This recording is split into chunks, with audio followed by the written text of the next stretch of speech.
한국 사회의 지금 가장 큰 이슈는 누가 뭐래도 미국일 듯합니다. 미국 경제가 흔들리고 일국 패권이 무너져 내리는 시기인데요. 그들은 오랜 동맹국들에게 엄청난 투자를 강요하고 또 높은 고율의 관세를 매기고 있습니다. 그뿐이 아니죠. 동맹이 현대화 미명 아래 국방비와 주둔비의 인상을 강요하고 있습니다. 이번 조지아에서 우리 국민이 영장도 없이 수갑을 차고 쇠사슬에 묶이며 정말 잊을 수 없는 수모를 당했는데요. 이 트럼프의 미국이란 무엇인가? 과연 동맹이란 무엇인가? 일방적으로 뜯기는 관계가 과연 오랜 우방이라 할 수 있는가? 우리와 미국의 관계는 어떻게 만들어 나가야 하는가? 정말 고심이 깊어지는 때입니다. 미국 앞에 당당히 노라고 외칠 수 있는 때가 지금 아닐까 싶은데요.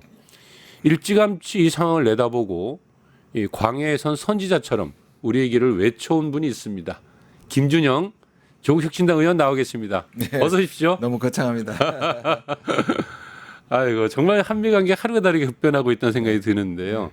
잠시 그 조지아 영상 좀 보고 이 대화 시작하겠습니다. Take Bryan County, Georgia. Hyundai's EV and battery plants is expected to be operational by late 2024. It will produce 300,000 electric vehicles every year. It will employ thousands of Americans. 정말 볼수록 손이 떨리고 화가 나는 장면이 바로 이 조지아 이 장면인데요. 네. 영장도 없이 수갑 채우고 쇠사슬로 묶였다는 거잖아요. 헬기까지 뜨고 정말 있을 수 없는 일이죠, 이거.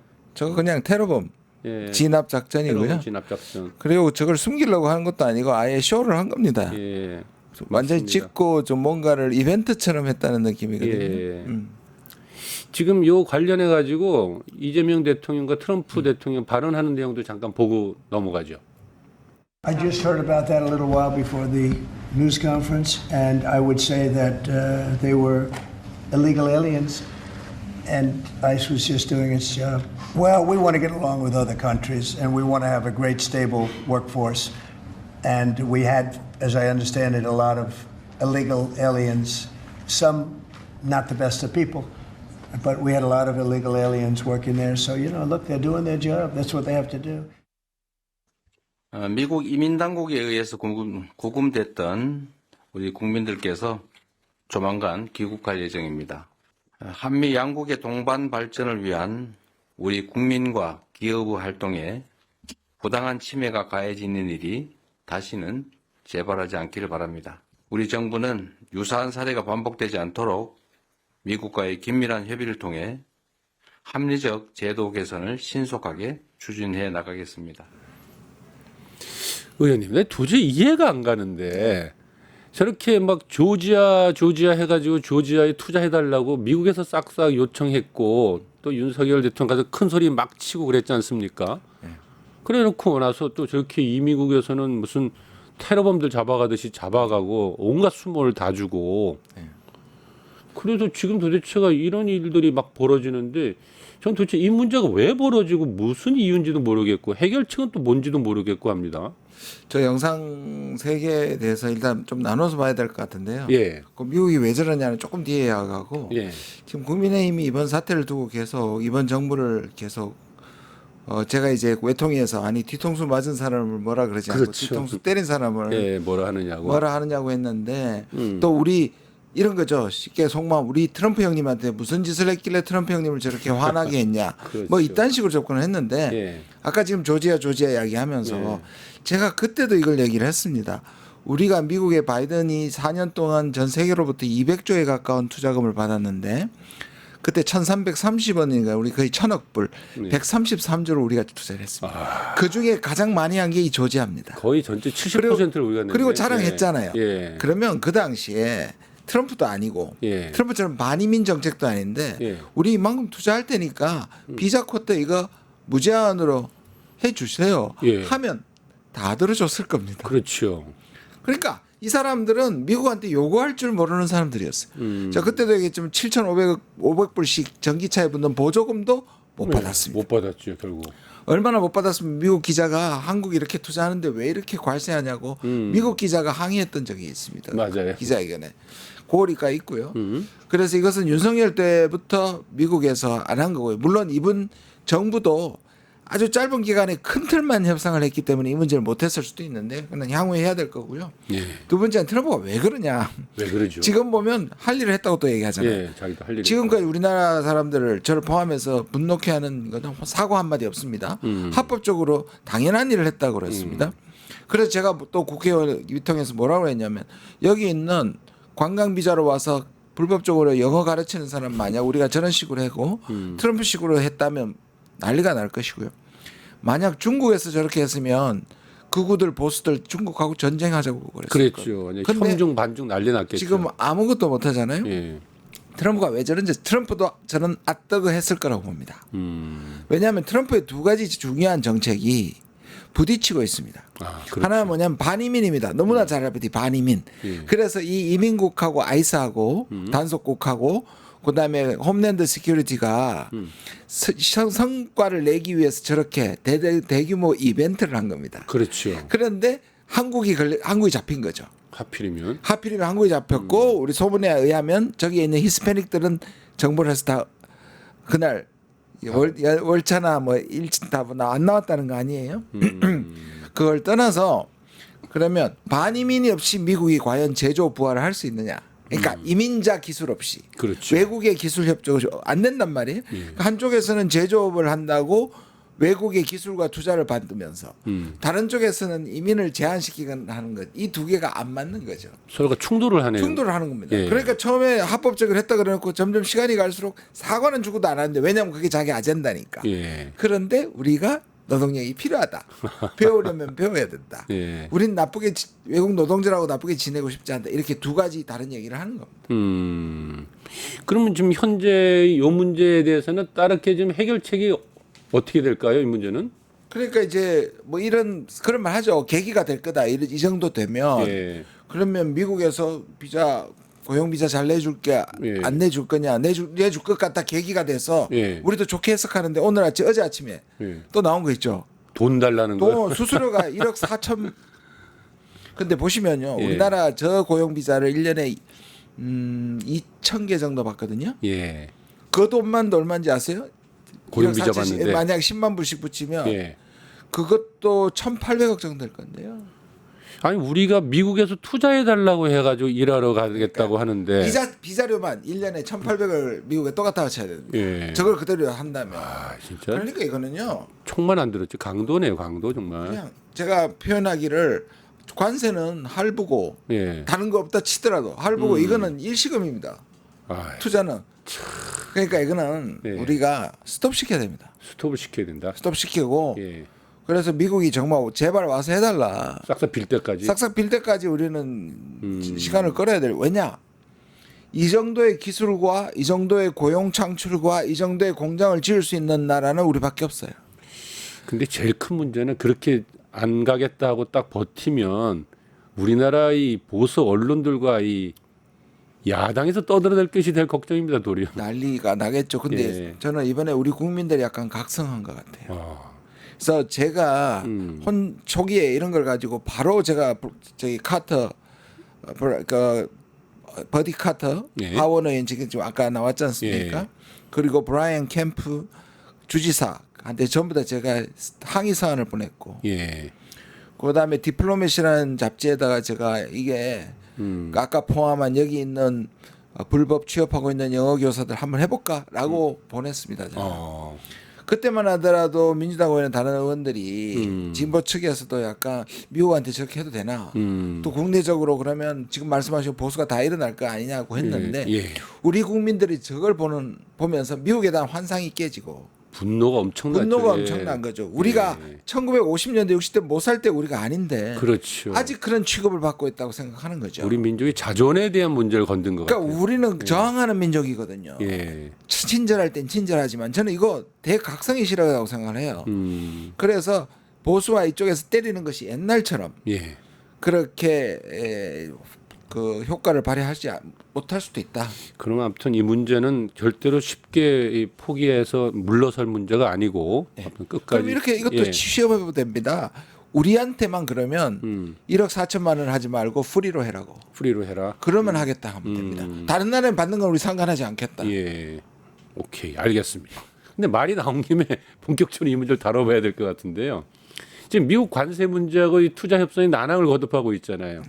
미국이 3,500억 달러를 그대로 다 내놓으라. 이것도 역시 또 총안 등 강도 같은 짓을 얘기하고 있는 건데 이재명 대통령이 아주 참 답을 이렇게 하셨어요. 그러니까 본인은 이렇게 무모하게 돈을 줘버리면 우리 탄핵당한다. 이렇게 얘기하면서 다른 말로 얘기하면 절대 그건 이면 합의에 받아들일 수 없다. 이런 말씀을 하신 건데 그러다 보니까 이제 나오는 말이 그렇다면 그러니까 3,500억 달러를 차라리 줄 바에는 관세 수용하자. 25% 받자. 내지는 뭐 브라질이나 인도처럼 뭐 대규모 보복 관세 오는 거 아니냐에 대한 두려움도 막 불러오고 있는데 말이죠. 이 문제는 어떻게 제가 기억나시죠? 그때 되도록이면 늦게 당당하게 연대해서. 함께 했잖아요.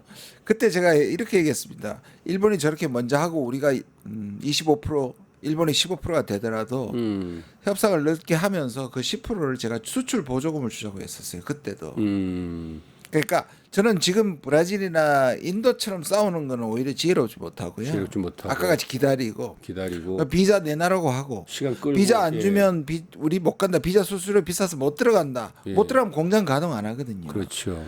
그렇게 미국한테 넘겨야 됩니다. 다음에 미국이 답을 가져올 때까지 호혜적인 행동을 할 것까지 지켜야 하고요.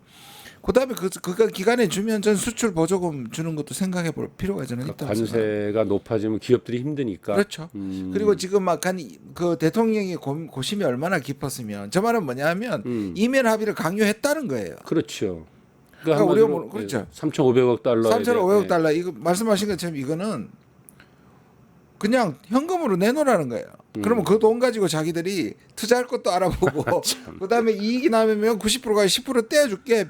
아니 근데 깨놓고 얘기해서 3,500억 달러를 내놓으라고 할 근거가 없죠. 왜 갑자기 돈 내놓으라고 난립니까? 그리고 그 내놓을 돈이 우리는 없습니다. 예. 우리의 외환보유고가 4,100억 불 정도 되는데 그러니까 외환보유고를 다 내놓으라는 소리면 다 내놓는데 그 외환보유고는 우리의 통화안정기금이 들어가 있는 거잖아요. 그러니까 만약에 그렇게 줘버리면 우린 또 IMF 사태 제2의 IMF 사태가 있는데 미국은 또 그것도 안 해주잖아요. 통화 스와프도 안 해준단 말이에요. 해주고.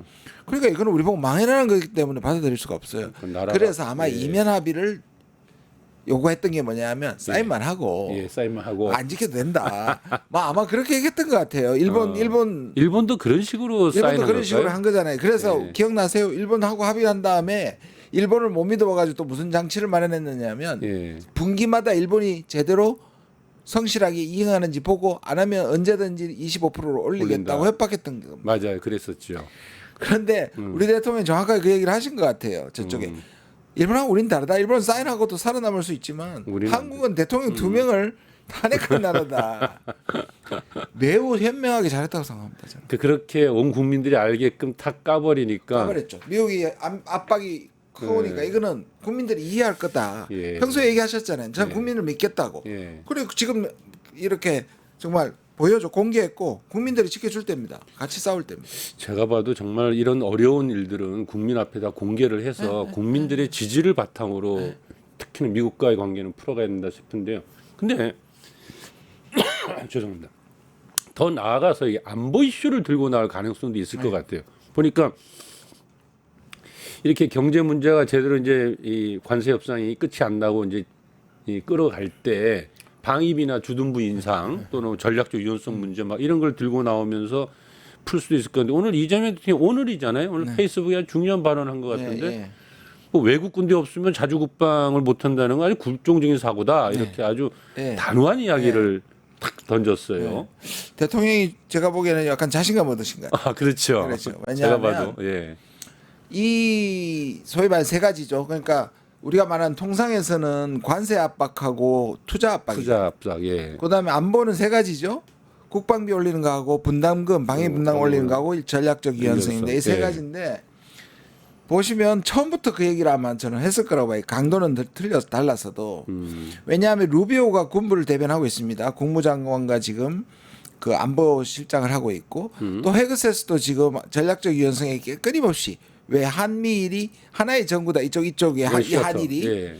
그렇게 얘기해오는 이 사람을 보면 분명히 간간이 있었을 것이고 우리 조현 장관이 우리 국민들 데리러 갔을 때 외교장관 양국 외교장관 회담을 했는데 예.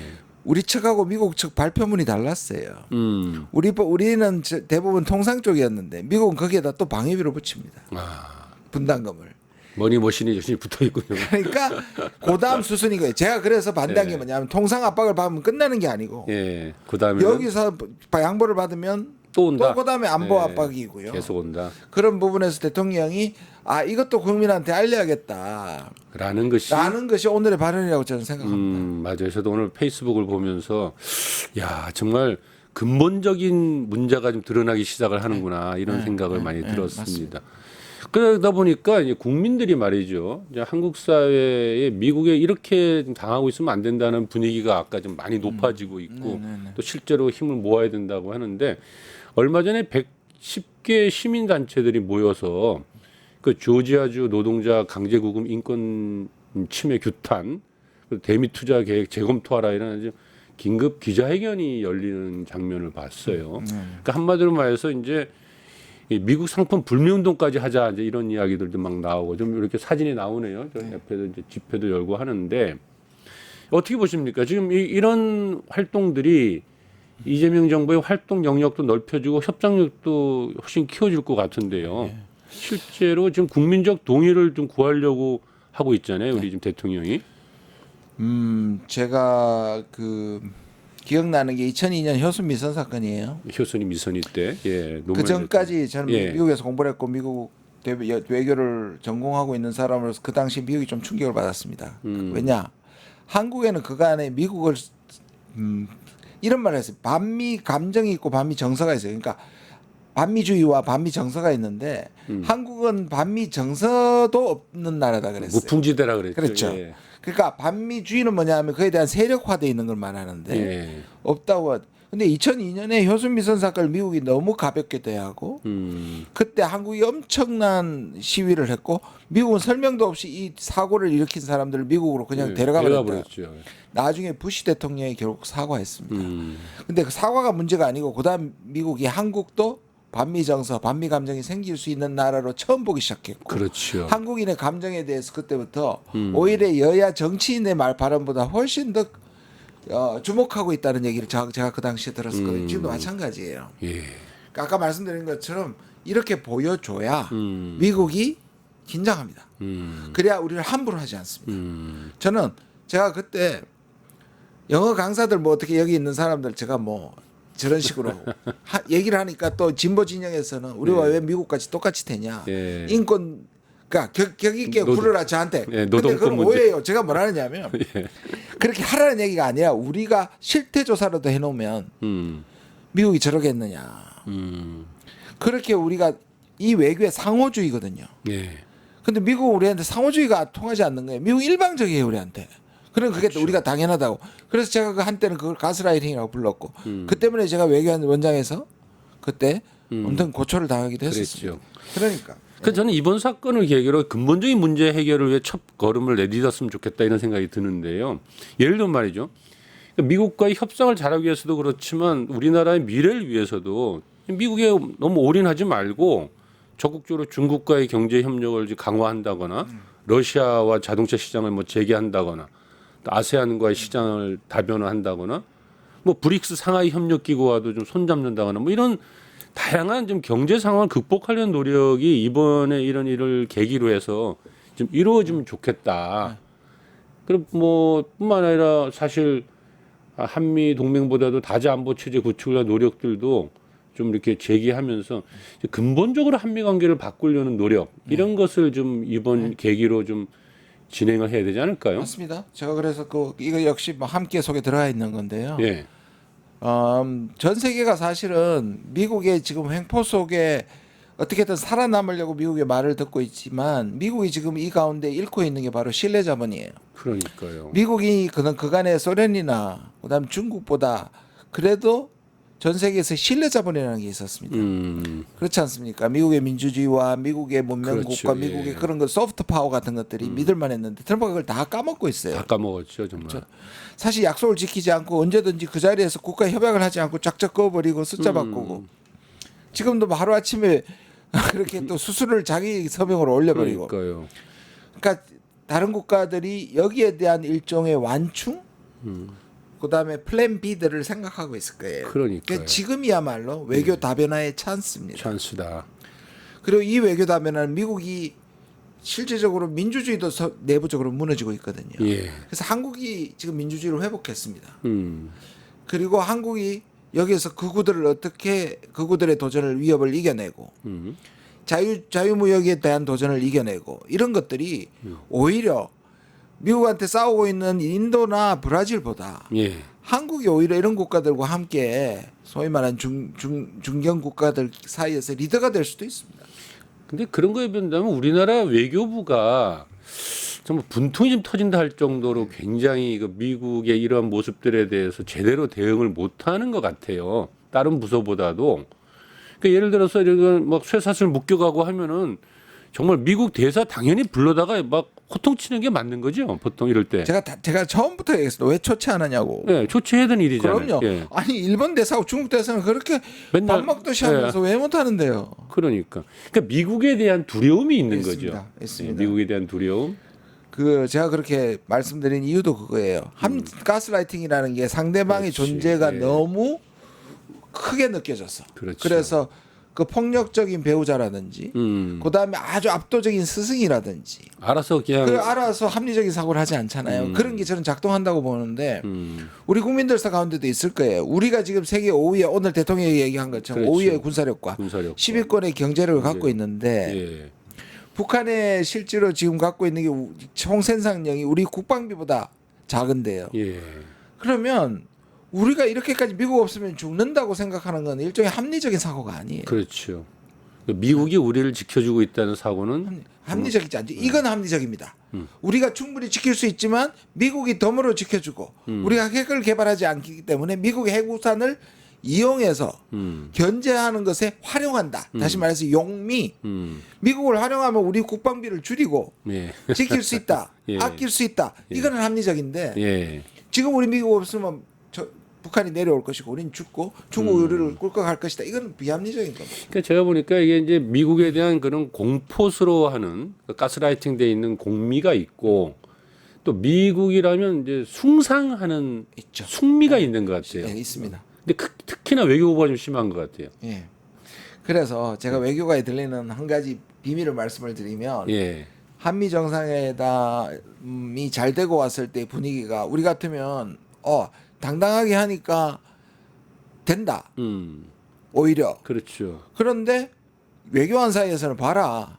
미국 자극하지 않고 트럼프를 이렇게 아부해 주니까 되지는 거 아니냐. 그렇죠. 똑같이 아부하다가 뒤통수 맞은 게 일본이잖아요. 그러니까요. 일본은 아예 자기들의 외교를 아부 외교라고 붙였어요. 아부 외교라고. 붙였어요. 명명을 했다고요. 이분들 일본이 저기- 지금 계속 민폐 끼치고 있잖아요. 일본 굉장히 놀랐을 것 같은데 네. 우리의 대응책과 자기들은 그냥 막 사인까지 해버렸대요. 그것도. 그것도, 야, 이거는 나중에 어쩌자고 나중에 사인을 해? 문제도 이거는 무역 그 사인이기 때문에 저 예를 들어서 미국에 지금 판결이 나오잖아요. 관세가 지금 불법화 될 수도 대법에서 있는데. 불법 근데 이거는 판결 투자 나면 협정이라서 이거는 사인해버리면 이거는 못 되돌릴 것 같은데. 관세가 아니니까 네. 아이고 저런 투자 협정이잖아요. 5,500억 예, 달러죠. 투자 협정이 관세가 아니에요. 그러니까 우리 사인하면 안 됩니다. 그래서 사인을 해가지고 그 5,500억 빼도 박도 못하고 내게 생겼구만요. 일본은.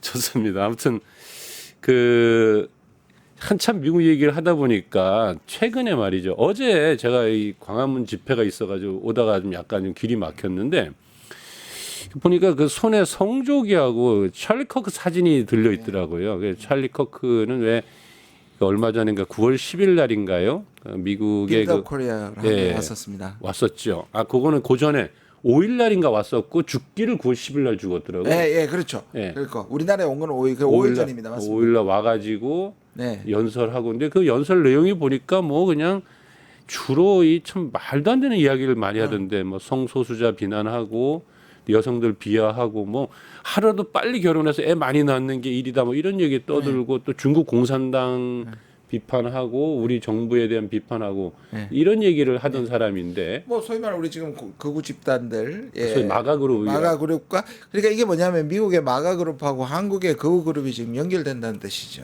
우리 지난번에 얘기했던 한미 극우 동맹. 예, 극우 동맹이고 예. 그래서 사실은 제가 외통에서 발언하는 걸 로라 루머라는 미국의 대표적인 인플루언서가 예. 한미로 번역해가지고 올려서 제가 좌표가 찍혀 있습니다. 지금 미국의 마가 그룹에 제 좌표도 지금 찍혀 있는데. 크게 찍혀 있구만요 지금. 예. 그러니까 이게 뭐냐면 결국 미국의 두 그룹이 있잖아요. 마가라는 미국 전체 그 극우들과 또 거기에 개신교도 미국이 그게 이벤젤리클이라 그래서 복음주의 이쪽에 아주 전통적이고 보수적인 게 합쳐져 있고요. 예. 한국도 마찬가지로 지금의 극우와 교회 세력이 지금 그 교회 일부 세력이 있지 않습니까? 예. 그 연결고리로 지금 그래서 반중 말씀하신 것처럼 그다음에 부정선거 예.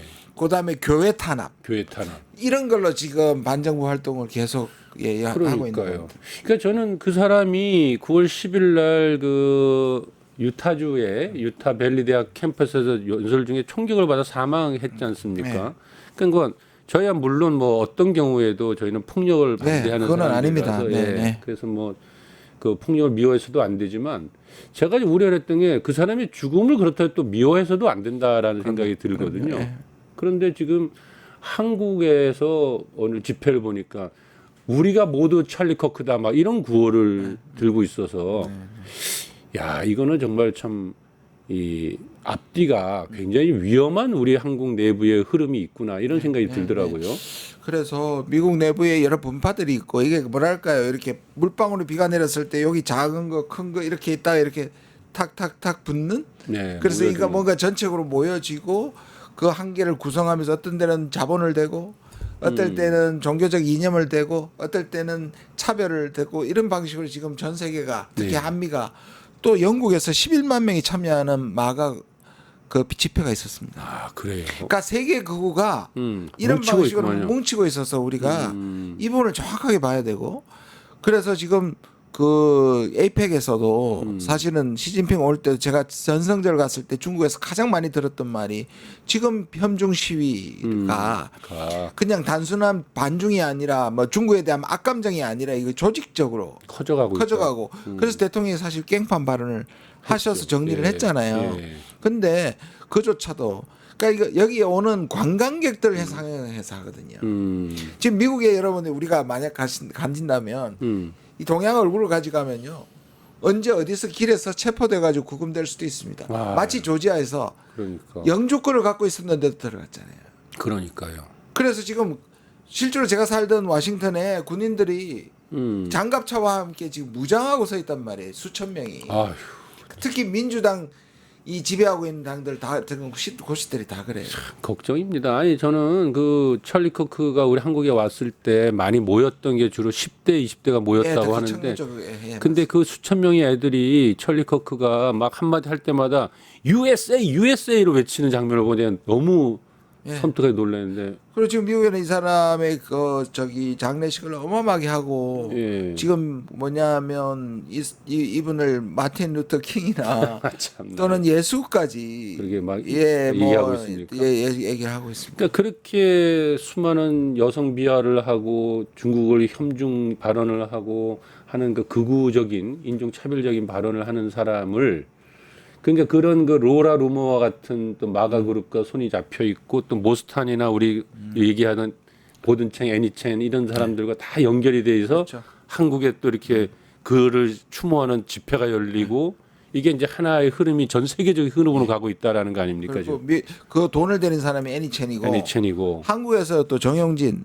예. 이분이 또 연관이 신세계, 되어 있는 예. 것 같고요. 아. 그다음에 제가 지금 제보를 받는 또 하나의 멸콩했던 사람은 이게 그렇죠. 멸공. 예. 그러니까 돈 되는 사람, 권력하는 사람, 스피킹하는 사람 예. 이런 뭉쳐져 가고 있다고 저는 보고 이거 좀 우리 주목해야 합니다. 굉장히 심각한 문제다. 아니, 그러니까 아까 그 전승절 얘기 나니까 자연스럽게 중국 얘기를 좀 해봐야 될 것 같은데 지금 혐중 얘기도 나오고 하니까 사실상 그 시진핑, 푸틴, 김정은 세 사람의 지도자가 나란히 태남은 막루에 서는 장면 자체가 역사적인 장면이라고 해도 이게 좀 지나침이 없을 것 같거든요. 그러니까 동북아의 새 역사를 쓰는구나 이런 생각이 좀 들던데 사실 이런 그 미국과 우리가 끊임없이 이렇게 좀 막 마찰이 벌어지고 미국의 패권이 무너져 내리고 전 세계적으로 반미 흐름이 형성되고 또 한쪽에서는 그런 극우적인 또 동맹들이 이루어져가는 어찌 보면 굉장히 격변의 맞습니다. 시기 같거든요. 이럴 때 이제 에이펙이 열리고 시진핑이 참석한단 말이에요. 네. 그러면 한중 정상회담이 열리겠죠. 네. 어떤 게 가장 중요한 아젠다가 되겠습니까? 그 저도 이 전성준에 갔을 때 일단 그 비주얼은 예. 역사적인 장면이기도 하고 좀 섬뜩하기도 하잖아요. 예. 왜냐하면 이제 북중러 한미일이 굳혀지는 것처럼 그러니까요. 보여요. 근데 제가 늘 강조하지만 원인 변수는 한미일이에요. 한미일은 수십 년간 또 최근 몇 년간 급격하게 동맹화되고 있었습니다. 그렇죠. 그게 바로 캠프 데이비드 협정이고 2023년. 그다음에 작년 7월에 일본에서 장관급 국방장관이 모여가지고 삼각 군사 협력 네트워크를 만들었단 말이에요. 그렇죠. 그거 무슨 내용인지 비밀로 하고 밝혀지지 않습니다. 음. 저는 이재명 대통령이 등장했을 때 이거 깨질까봐 미국에서 훨씬 더 미국의 군부가 걱정을 했겠죠. 긴장했던 예. 부분입니다. 그러면 그러니까 한미일의 집중도와 북중 내 집중도는 비교가 안 됩니다. 안 된다. 그 말은 뭐냐면 일단 이들은 여차하면 미국의 공세나 한미일이 됐을 때는 합칠 수 있는데 예. 중국이 너무 잘 알고 있어요. 오히려 북중나가 너무 결집하면 이걸 빌미를 줄 수 있다는 걸 압니다. 그래서 한중 거기 다 모였음에도 삼각회담 안 했죠. 일부러 안 한 겁니다. 그리고 아직까지 북중너가 연합으로 훈련한 적이 단 한 번도 번도 없죠. 없습니다. 그러니까 이 말은 뭐냐면 이들이 단단해지기 전에 우리는 오히려 진영을 넘는 외교를 더 해야 된다. 한다. 그게 에이펙에서 중국을 부르는 이유고 그날 제가 갔을 때 우리 의장과 푸틴이 아주 좋은 분위기에 10분 동안 서서 나눈 것이고 나눴고. 예. 그러니까 이런 것들이 우리가 음. 그들의 예를 들어서 푸틴의 전쟁을 미화하는 게 아니라 중국의 권위주를 우리가 승인하는 게 아니라 우리의 국익을 위해서 적어도 그 나라는 싫어하겠지만 관리해야 된다. 그런 점에서 오는 게 중요하고요. 네. 저는 중국도 알아요. 한국이 이 반중 시위하는 걸 다 막을 수 없다는 거 아는데 그렇죠. 아무 얘기도 하고 있지 않은 거에 대해서는 섭섭한 게 그러니까 그럼 이 협중 시위에 대해서 대통령이나 정부의 생각을 밝힌 적이 없어요. 그런데 그 깽판이라는 얘기를 하고 나서 분위기가 되게 좋아졌고요. 네. 그다음에 우리 해경이 중국인 70세를 구하는 게 미국 중국에서 엄청나게 한국에 대한 한국의 히어로다. 그러니까요. 중국의 히어로다고 얘기하고 있어서 이경사가 또 이게 구해내고 자기는 죽어버리면 그러니까요. 순직하는 바람에 좀 안타까운 일인데 예. 어찌됐든 그 부분에 대해서 급격히 좋아지고 있어서 예. 시진핑이 올 것 같은데요. 예. 문제는 뭐냐면 그냥 단순히 다자회담에서 약식회담하기에는 너무 아까워요. 그렇죠. 그래서 앞뒤에 정식 정상회담 또는 국빈 방문을 추진하고 있는 걸로 알고 있습니다. 아, 그러면 그게 되는 게 더 좋죠. 제대로 한번 회담을 하자. 그러면은 그 이렇게 제대로 회담하고 또 한번 또 방중도 하고 이런 방중도 것도 해야죠. 그런 게 예. 좀 있을 수 있겠네요. 예. 그럼 이번 기회에 사실상 그러니까 엄밀하게 본다면 그 미국 일변도에서 좀 다변화시키는 계기를 만들었으면 하는 그럼요. 거거든요. 그럼요. 그런 정말 거죠. 예, 정말 중요한 부분이고요. 예. 아까 말씀드린 것처럼 이제 인도도 만나야 되고 아, 인도도. 그다음에 저는 브라질도 만나야 되고 이렇게 생각을 합니다. 그 G7 그때 그 캐나다의 호스트 국가가 예. 미국한테 모욕당하거나 미국이 애먹이는 국가들을 다 초청했습니다. 맞았어요. 그때 기억나시죠? 그랬죠. 그런 것처럼 우리가 미국에서 맞서는 것보다 물론 이런 부분은 이제 우리가 경고를 해야 되지만 좀 우리가 다른 지렛대를 이렇게 만드는 게 좀 필요하다. 저는 그렇게 생각합니다. 야, 그러면 지금 말씀하신 나라들이 다 브릭스인데 네, 맞습니다. 우리 한국이 브릭스에 가입하겠다는 것이 가능할까요? 저는 브릭스 가입하는 것도 괜찮다고 생각을 하는데요. 그 전에 일단 네. CPTPP를 지금 저는 참 이 시바가 나가는 게 너무 그런데요. 왜냐하면 이 CPTPP를 주도했던 게 일본이거든요. 예. 미국이 TPP를 했다가 미국이 이제 자유무역에 오바마 때 이게 멈칫하면서 안 했던 걸 주도권을 일본이 가져갔거든요. 사실 우리는 그때 아베가 우리를 뺐던 거고요. 그래서 CPTPP는 자유무역 협의체입니다. 중국이 미국이 싫더라도 중국은 참여하겠다고 했습니다. 예. 그래서 한중일 FTA나 예. 경제적으로 CPTPP를 올려놓고 그다음에 글로벌 사우스하고도 뭐 정식 회원국이 되기 전에도 그런 외교 다변화를 해야죠. 해야 됩니다. 이게 굉장히 생각보다 참 재미있을 것 같아요. 저는 이게 물론 우리가 재미있는 일은 아닌데 2030년이 되면요. 예. G7 국가의 전체 GDP와 그다음에 저 그 글로벌 사우스의 전체 GDP가 골든 크로스가 일어납니다. 5년 후에. 예. 그러니까요. 그러니까 우리도 우리의 미래를 위해서도 이렇게 좀 한미일에만 묶여 있을 것이 아니라 좀 브릭스로 넓혀 나가는 이런 좀 좋은 계기가 됐으면 좋겠다 싶고요. 좀 이 오늘 에이펙이 열리면은 미중이 같이 맞부닥치겠죠. 트럼프가 여기서 중국과 만나게 될 거란 얘기를 한 것 같은데, 그죠? 지금 보시면요. 우리가 어느새 우리가 이 약간 관성이 생기기에 미중이 사이가 나쁠 거라고 생각하지만 지금은 오히려 미국과 동맹국이 사이가 나쁘고 예. 그렇죠. 미국과 중국 사이가 엄청 좋아요. 지금 마드리드에서 지금 예. 거의 타결하고요. 예. 그다음에 지금 트럼프는 계속 좋은 말을 하고 있어요. 그래요? 그러니까 트럼프의 방식이 뭐냐면 이 사람이 정말 장사꾼이라서 예. 자기가 등만 돌리면 제일 자기한테 쩔쩔맬 국가들은 음. 동맹국이라는 걸 알고 있는 거죠. 그러니까요. 그런데 중국 자기 마음대로 못해요. 지난번에 되니까. 하려다가 채권 난리 나고 예. 그다음에 히토리 히토리 난리 난리 나고 나고. 지금 아이래 중국이 미국이 사실은 꼬리 내린 거거든요. 거의 뭐 중국의 압승 같은데. 근데 지금 작금에 되어 있잖아요. 마드리드에서의 대화가 보니까 뭐 틱톡도 합의한 것 같고 네. 빅딜이 이루어질 가능성이 있습니까? 이렇게 뭐저그 가능성도 있는 것 같고요. 조금씩 그러니까 분위기가 좋아졌고요. 중국은 심지어 지금 이 정도에서 다시 전쟁이 안 붙어도 그러니까 경제 전쟁, 관세 전쟁이 안 붙어도 이 정도는 충분히 충격을 흡수할 수 있다. 지금 정도만 더 좋다고 생각하는 게 오히려 중국이에요. 아 그렇습니까? 네.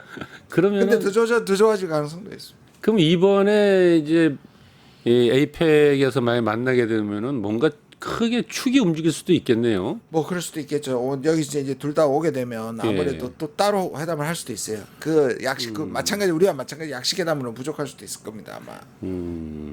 그렇게 세상이 크게 축이 움직이고 있는데 우리도 진짜 여기에 통 크게 움직여야 되고. 크게 움직여야 됩니다. 예, 그런 면에서 윤석열 정부가 외교를 제가 안 했다고 얘기했잖아요. 전쟁을 했다고 내가 얘기했잖아요. 그랬죠. 뭐 진영을 나눠가지고 유엔에 가서도 맨날 진영 싸움만 하고 예, 그리고 외교한 거는 일본하고 미국밖에 없었고요. 그러니까요. 문재인 정부만 하더라도 그 많은 나라들이 우리를 만나고 싶어했는데. 미국 입장에서는 너무 이뻤을 것 같아요, 윤석열이. 근데요. 예. 여기서 꼭 말씀드리고 싶은 게 예. 뭐냐면 우리가 만약 미국한테 우리 바른 소리를 하지 못한다면 예. 중국 우리를 만날 필요가 없죠. 다시 말해서 미국만 예. 만나면 되고요. 예. 반대도 마찬가지입니다. 우리가 중국에 대해서 가깝지 않으면 미국이 우리를 두려워하거나 우리를 만날 이유가 없어지는 거예요. 그렇죠. 그러니까 외교는 다른 나라 그러니까 2018년에 왜 트럼프와 김정은이 동시에 움직였냐?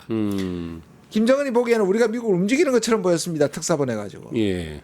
그 다음에 트럼프한테는 우리가 북한을 움직이는 것처럼 보였습니다. 그러니까요. 그게 바로 외교인데 음. 전적으로 기대는 외교는 윤석열처럼 아무짝에 소용이 없는 겁니다. 진짜 필요할 때는 힘이 안 맞습니다. 되는 겁니다. 근데 가만 보면 지금 전 세계적으로 가장 미국과 가까웠던 우방국들인 캐나다라든지 또는 멕시코라든지 전부 다 지금 예. 자기 팔 흔들면서 지금 나가고 있지 않습니까? 근데 보니까 일본하고 우리만 지금 맨날 고개 숙이고 그냥 미국, 일본으로 따라다니고 있는 것 호주도 같거든요. 미국에서 예. 굉장히 지금 그렇고요.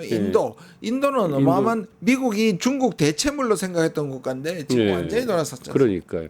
그런 면에서 우리도 진짜 상당히 우리의 길을 걸어야 된다라고 하는데요. 그런 의미에서 이제 근본적인 고민을 던지면서 마무리를 하려고 합니다.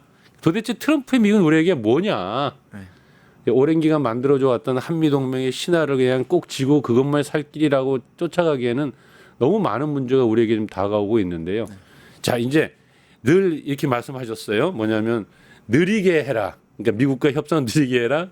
또 다른 나라들과 연대해라. 함께해라. 예, 네. 그리고 당당한 외교를 늘 강조하셨는데 자, 이제 우리 정부가 당당한 외교를 위해 지금 던져야 할 승부수는 뭐냐? 이걸로 좀 마무리를 좀 하셔야겠습니다. 저는 외교 다변화라고 생각하고요. 미국과 제가 이제 미국을 비판하지만 국민은 엄청나게 비판해주고 좀 약간 포커페이스로 미국한테 그냥 당당하게 정상적인 국가처럼 하시면 됩니다. 아, 그리고 네. 우리나라는 의외로 많은 나라로부터 존경을 받고 만나고 싶어 합니다. 음, 그 우리의 세 가지 제가 늘 시대적 과제인데요. 우리는 어떤 의미에서 이뤄낸 게 민주주의고 네. 동시에 우리가 경제적 번영입니다. 근데 한 가지 평화인데요. 좀 우리는 평화가 부재하죠. 그래서 근데 이 평화가 부재하니까 우리가 평화를 얘기하는 게 좀 다른 경제나 민주주의보다 풀이 죽을 거라고 생각하는데 아닙니다. 평화는 오히려 강대국이 얘기하는 평화를 다른 나라들이 공감하지 못해요. 평화는 평화가 필요한 우리의 평화가 얘기하는 건 국제사회에서 매우 진정성이 있습니다. 예. 그래서 저는 이 평화 메시지를 가져가서 또 국제사회에서 역할을 하면 좋겠습니다. 그래서 이번 국제 유엔에서의 이 평화의 메시지를 아주 강하게 하셨으면 좋겠습니다. 잘 알겠습니다. 수고하셨습니다. 역사적 순간이 다가오는 느낌입니다. 누구나 대격변기라고 말을 하지만 정말 하루가 10년같이 빠르게 변화하는 것이 느껴질 정도로 미국의 몰락과 함께 다극화 시대가 열리고 있습니다. 이재명 대통령은 오늘 페이스북에 외국 군대 없으면 자주국방이 불가능한 것처럼 생각하는 것은 굴종적 사고다라는 글을 올렸는데요. 정말 이 시기에 너무나도 정확한 표현인 듯 합니다. 이재명 정부는 큰 과제를 앞에 두고 있는데요. 국내적으로는 내란 세력을 척결하고 각종 개혁 조치에 성공해야 하는 것이고요. 대외적으로는 미국 일변도의 저자세를 벗어나 당당한 외교를 펼쳐가야 하는 과제가 놓여 있지 않나 싶습니다. 모두 힘을 모아줘야 하지 않을까 싶은데요. 국민을 믿고 자주적인 나라 당당한 외교의 길에 나서주시기를 바랍니다. 함께해 주신 여러분 감사합니다. 언제나 날카로운 부성으로 우리의 갈 길을 열어주신 김준희 의원님 고맙습니다. 고맙습니다. 세상을 보는 창, 세상을 여는 창, 세상을 바꾸는 창, 김창현의 창이었습니다.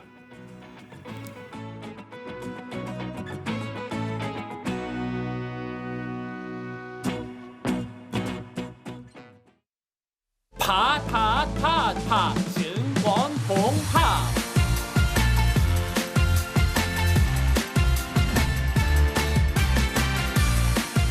이제 저녁 8시 30분 퇴근 후 퀴즈 한판 혼자 하지 마세요. 같이 해요. 매일 저녁 8시 30분 많은 참여 바랍니다.